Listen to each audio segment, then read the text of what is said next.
पार्थ पवार यांनी विविध राजकीय आणि प्रशासकीय विषयांवर चर्चा केली। आम्ही मित्रपक्ष ते येऊन भेटणं ही काही मोठी बातमी नाही। पार्थ पवारांच्या भेटीवर फडणवीसांची ही प्रतिक्रिया। पार्थ पवारांच्या कार्यपद्धतीवर प्रफुल्ल पटेलांची शरद पवार यांच्या समोरच नाराजी।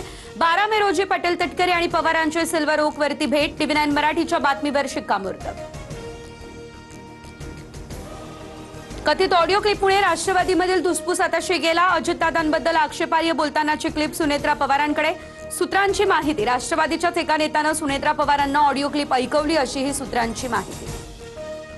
राष्ट्रवादी काँग्रेसमध्ये उद्रेक होणार, पक्षात फूट पडण्याचे चिन्ह, तुटलेली मनं एक होणार नाही। कथित ऑडिओ क्लिपवरून संजय शिरसाट यांची ही प्रतिक्रिया। पुढील काही महिन्यांमध्ये मंत्रिपद बदलण्याच्या चर्चा। मंत्री आदिती तटकरेंचं पद सुनील शेळकेंना दिलं जाऊ शकतं, रोहित पवार यांचा हा दावा। मंत्रिमंडळात फेरबदल करण्याचे अधिकार हे मुख्यमंत्र्यांकडेच, राष्ट्रवादीमध्ये बदल करण्याचे अधिकार सुनेत्रा पवारांकडे। मंत्री चंद्रशेखर बावनकुळेंचं रोहित पवारांना हे उत्तर।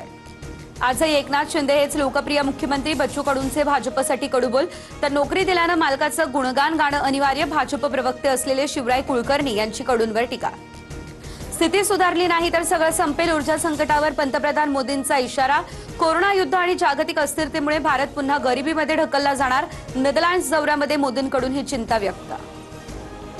नागपूरमध्ये नितीन गडकरींच्या कार्यक्रमादरम्यान गोंधळ। गडकरींच्या भाषणावेळी गोसेखुर्द प्रकल्पग्रस्तांची जोरदार घोषणाबाजी। पोलिसांनी घोषणाबाजी करणाऱ्यांना सभागृहाच्या बाहेर काढलं। आपल्याकडे आवश्यकतेपेक्षा जास्त ऊर्जा उपलब्ध, राज्यात कुठलंही ऊर्जा संकट नाही। देवेंद्र फडणवीस यांची ही माहिती। तुमच्या गाड्यांना मागे लावून आमचा ताफा वाढवू नका, पंतप्रधान मोदींच्या आवाहनाचं पालन करा। दौऱ्यादरम्यान ताफा मर्यादित ठेवण्याचं देखील मुख्यमंत्री फडणवीस यांचं हे आवाहन। पुण्यात इंधन दरवाढी विरोधात आता मनसे झाली आक्रमक, तर बैलगाडी घेऊन मनसे कार्यकर्ते रस्त्यावर। काही मनसे कार्यकर्त्यांना पोलिसांनी ताब्यातही घेतलं। नाशिक, परभणी, नंदुरबार, रत्नागिरीमध्ये इंधनाचा तुटवडा। अनेक पेट्रोल पंपांवरती मर्यादित साठा, अनेक ठिकाणी नो स्टॉकचे बोर्ड झळकतायत। सीएनजी पाहण्यासाठी वाहनधारकांच्या लांबच लांब रांगा। वाशिम आणि बुलढाण्यात पेट्रोल पंपावर नंबर लावण्यावरून हाणामारी, डिझेलच्या कॅनने एकमेकांना मारहाण। कालच्या राड्यानंतर बुलढाण्यामध्ये पोलीस बंदोबस्तात पेट्रोल डिझेलची विक्री सुरू।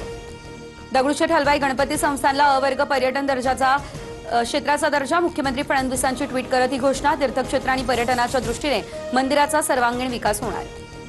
नीट पेपर फुटीचे धागेदोरे नांदेडपर्यंत। विद्युतनगर भागातील एका कुटुंबाची सीबीआयकडून 8 तास कसून चौकशी करण्यात आली, तर मुलीसाठी 5 लाख रुपयांमध्ये नीटचा पेपर खरेदी केल्याचा आरोप। विदर्भासह मराठवाड्याला उष्णतेच्या लाटेचा इशारा। अकोला, अमरावती, वर्धा, यवतमाळमध्ये पारा 45 अंशांच्या पार। दुपारच्या वेळेत नागरिकांना बाहेर न पडण्याचं केलं जात आहे आवाहन। ठाण्याच्या मुरबाडमध्ये भीषण पाणी टंचाई। वाघवाडीमध्ये पिण्याच्या पाण्यासाठी महिलांची पायपीट सुरू। खडकातील कपारीतून पाणी भरण्याची वेळ आली। दूषित पाण्यामुळे आरोग्याच्या समस्या निर्माण होण्याची भीती।